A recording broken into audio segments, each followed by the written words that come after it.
Pinapalamon kayo ng taong bayan. Mga walang hiya.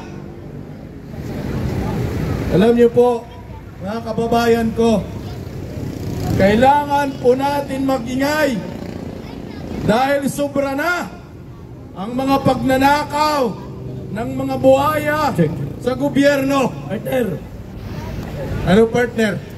nasaan ako? Nasaan ka? Ito na! Ay, do pala to partner. Ito na naman kami dalawa! Alam niyo, partner ka PL, Ano yun? grabe itong ginawa ng Kongreso Ano ba ginawa ng mga animal na yan? sa mamayang Pilipino. Paano? Harap-harapan tayong tinarantado! Paano na tinarantado? Patawa ka ba? Lagi naman yan eh. Seryoso tayo, seryoso. Seryoso na. Wala nang boses partner Hindi, Nakita kita eh. paano? Parang gusto mo nang sumugod mag-isa doon eh. Kuwanta nga lang, no? Hindi. Di ba? Kailangan nating lumabas. Tama. Kailangan nating magingay. Huwag po tayong pumayag na gawing tanga tayo ng mga kawatan sa gobyerno. Lumabas tayo sa ating mga bahay, sa ating mga tahanan. Kung walang sisigaw, kung walang mag-iingay, sino? Tayong mga Pilipino, harap-harapan na po tayo, ninakawan ng mga kawatan dyan sa Kongreso. Tandaan ho ninyo, trilyon-trilyong piso po ang hinahanap natin ngayon. Binubulag po tayo ng mga kawatan, mga buhaya sa Kongreso. Hindi po tayo tanga. Nakapag-aral din naman po tayo. Alam po natin kung gaano kakawatan itong mga buhaya dyan sa Kongreso. Araw-araw naghahanap buhay tayo. Niluloko tayo ng mga buwang. Naghanap buhay tayo para lamang sa kanila, para sa kanilang mga luho. Mantakin nyo, nagbabayad tayo ng buwis, nagsisipag tayo araw-araw para lang pala yan sa kanilang mga pamilya. Grabe, merong mga anak ng mga kongresista, mantakin mo isang kainan. Magkano yung binayaran ng mga animal? 700,000 pesos binayad nila sa isang kainan lang ho nila. Isipin nyo yung 700,000 isang kainan. Tayong mga Pilipino, araw-araw tayo nagsisikap, naghanap buhay. Pero ano po yung kinakain natin? Yung iba nga dyan, isang kain, isang tuka na lang. Isang bisis na lang kumakain sa isang araw. Pero sila, mga anak nila, grabe, isang kainan, 700,000 pesos. Kailan pa ba tayo kikilos? Kailan pa ba tayo mag-ingay? Saka na, pag nalimas na ang kaba ng bayan, niluloko tayo harap-harapan. Isipin mo, taon-taon nagpapasa ng budget. Taon-taon yan. Ang budget na pinapasa, trilyones. At yung iba pang budget na yan, ay inuutang pa yan sa ibang bansa. Tapos, anong ginawa nila sa inuutang? Ninanakaw nila. At sino ang magbabayad dyan? Tayo, kayo, tayong lahat. Utang ng ina nila, utang din ng ina natin, partner. Correct, partner. Mga utang ng ina nila. At maliwanag na, partner. Oo. Maliwanag na ikinanta na sila ng mag-asawang Diskaya. Pero ang mga Pilipino, matigas talaga ang ulo. Maliwanag na ninanakawan na tayo ng mga animal na nasa loob ng House of Representatives. Ang kapal na mukha ninyo, nagawa nyo pang magpabantay sa mga matitinong na pulisan. Ginagamit nyo ang matitinong na pulisan para kayo maprotektahan habang kayo nagnanakaw. Ninanakaw nyo ang kaban ng bayan, mga walang iya. Mga putang Huwag po tayong pumayag na habang buhay tayo gawing tanga at laruan ng mga buhaya dyan sa kongreso na yan. Grabe na. Talagang nakakagalit na ito. Hindi ho po pwede na ang mga Pilipino ay lagi na lang magpapaapi sa mga politikong walang habas sa pangungurakot at paglilima sa kaban ng bayan. Hindi ho po pwede manahimik tayo. Hindi ho po pwede na sila ay sumaya lang. Dapat tayong mga Pilipino ay sumaya. Isipin nyo, kayong mga motorista, araw-araw kayo nagtatrabaho, araw-araw kayo nagbabayad ng buwes, kada pagbili po ninyo na mismo hindi, merong tax yan. Pambihira, nagbabayad ka ng tax, nagbabayad tayo ng tax, para saan? Para bahain? Para nakawan? Para matraffic? Ganun ba ang Pilipinas ngayon? Ang kapal ng mga mukha ng mga kongresistang ito. Ang mga ordinaryong Pilipino, ang mga ordinaryong trabahante, araw-araw nakipagbuno diyan sa kalsada para makasakay, makauwi sa kanilang mga tahanan, makapasok sa kanilang trabaho ng maayos. Nagtitiis sa traffic, pero itong mga anak ng mga buhaya, merong sariling mga jet, merong sariling mga helikopter, mga eroplano. Ang kapal ng mga mukha ninyo, kung saan-saan nagbabakasyon, sa iba-ibang bansa, sa Europa, gamit ang pira ng bayan. Kailangan po natin mag-demand sa mga kongresistang ito, buksan po ninyo ang inyong mga libro. Hanggang ngayon, wala po kayong binubuksan na mga libro. Maging transparent po kayo sa mga mamamayang Pilipino. Kung hindi kayo magnanakaw, buksan po ninyo ang inyong mga bank accounts ng kusa. Ipakita po ninyo ang bilyon-bilyong ninanakaw ninyo sa kaban ng bayan. Maawa kayo sa mga Pilipino. Maawa kayo sa mga OFW na nawalay sa kanilang mahal sa buhay, nagsisigap para mabuhay, para sa bayan. Pero mga tarantado kayo, pinagnanakaw lang ninyo ang pira ng bayan, ang kakapal ng mga mukha ninyo.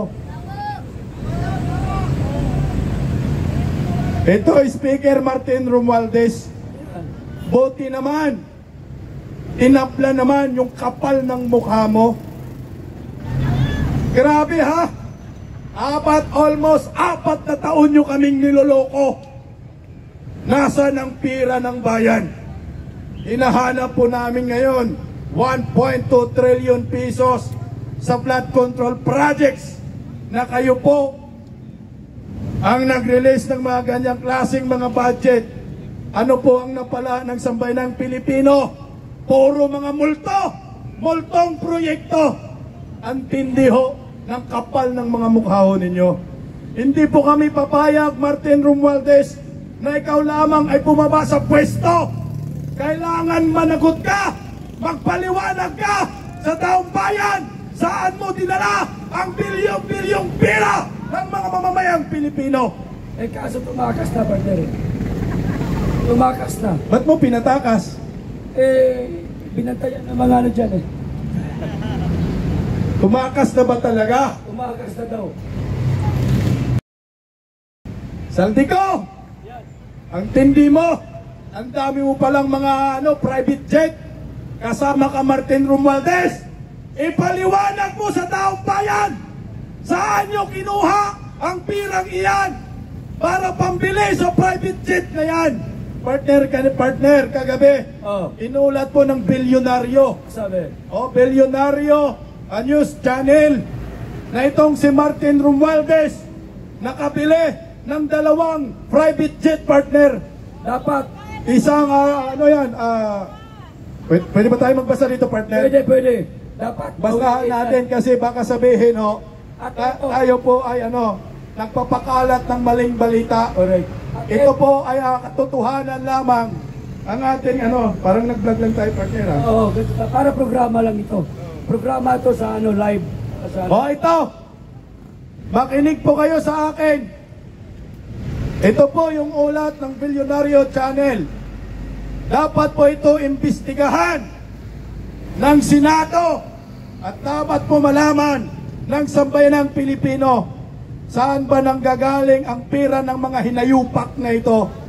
Mantakin mo, nakabili po si Martin Romualdez ng private jet kasama si Saldico. Ito po, hindi po ito fake news ha. Pagmamayari umano ni House Speaker Martin Romualdez at Congressman Saldico. Ayon ito sa bilyonaryo ha. Ayon sa source ng bilyonaryo, nakapukaw sa atensyon ng Malacanang ang umano'y pagbili ni Romualdez ng 2 Gulfstream private jet, isang pre-owned G150 na pumapalo umano ang halaga ng hanggang 8 million US dollar. Wow! Sipin nyo yan! At isang G550 na umaabot naman ng 35 million US dollar. Isipin nyo yan? Ninanakaw yung pira, animal. Labas nyo yan. Binili umano ni Romualdez ang mga ito mula sa ultra-bilyonaryong silusyutan na hanggang ngayon ay nakapark pa rin umano sa hangar ng negosyante. Sugurin natin yung hangar, partner. Partner, ipaliwanag, dapat lumabas kalusyutan. Ikaw po ang magiging witness kung saan kinuha yung pira na pinambili ng private jet ni Martin Romualdez. Samantala, sa kaso ni Saldico, sinimula na umano nitong ilipat sa labas ng bansa ang kanyang fleet ng mga mamahaling jet at chopper bago pa naman ang crackdown sa mga individual na sangkot sa flood control scam. Partner, nililipat na partner yung mga private jet, ipadalhin na sa ibang bansa, partner. Ang pagkakaalam ko, partner, isang araw pa sila naghahakot. Gagi ho, niloloko tayo, partner. Kumbaga, nahuli na tayo. Hindi ko naman sinasabing fake news yung inilabas ng bilyonaryo. Pa rin yan. Pero meron pang isang balita na lumabas, partner. Matagal na nilang nailabas yung kanilang mga ari-arian gaya ng mga jet at chopper nila. Hindi, partner. Patay sa mga dokumentong nakuha rin ng source, ang Missimis Aviation and Development Corporation na pagmamayari umano ni Saldico. Mantakin mo, partner, merong aviation itong company, itong si Saldico. Meron na sariling ganyan? Meron! Mayaman. Sa pagnanakaw. Sa nakaw, yun. Tama ka dyan, partner. Ay nagsimula ng iproseso ang pagde-register ng kanilang fleet, lalo na ang Gulfstream G350 na nagkakalaga ng 36 million US dollar, partner. Abay, dapat ipa-cancel natin yung registration na yan, partner. Ililipat na sa ibang pangalan, partner. Para pag nagkasilipan, sasabihin wala ho silang ninakaw. Mga animal. Ito ha, sa lihim ng chief pilot ng Missimis Aviation na si Captain Elvidio Palaganas ng Civil Aviation Authority of the Philippines noong Agosto 18, humiling ng major modification of the export certificate of airworthiness ang deregistration of the certificate of registration para sa G350. Pero, partner, dahil sa takot ni Saldico, yung bahay niya pinarikadahan na, partner. Oo, tinakpan niya na yung bahay niya, parang binalot niya ba? Pira naman ng bayan yan. Dapat nga pasukin natin yan. Mamaya, magbasa muna ako. Sige. Okay. Nakuha umano ng Missimis Aviation ang G350 tail number RP C8575 noong Hunyo 2024. Niman, partner, nakabili ng private jet last year, partner. Antindi ha? Ang naturang jet ay 18 taon na at dati na ginagamit ng AJS Executive Jet shares at ng United States Gulf Aeron Asian at isang hindi pinangalan ng Philippine operator. Sana pumagsak ang puta ng jet din habang sakay sa Saldico. Sana mutiurok ba? Oo, mamatay ba ang makina? Pinamunuan umano ang aircraft leasing business ng anak ni Ko na si Michael Elisco At ang G350 ang nag-isang business jet sa kanilang fleet ayon pa sa ulat ng bilyonaryo. Ang kapal ng mukha. Samantala, nakakuha rin ang source ng bilyonaryo ng mga larawan ng 5 pang private jets at 5 luxury bill helicopters sa ilalim ng Missimis Aviation ni Saldico. 5 helicopter, 5 private jet. Ang taga-partner, saan siya kumuha ng pera? galing sa kaban ng bayan yan. Ginamit umano ang mga helicopter para sa mga bisita papunta sa 5 hektaryang Missimis Luxury Resort ni Saldico. 5 hektarya. 5 hektaryang Puto luxury ng Mercedes. Saan ba yan, partner? Puto. Ganito po tayo ginago ng mga kongresista na nakaupo dyan. Lumabas kayo.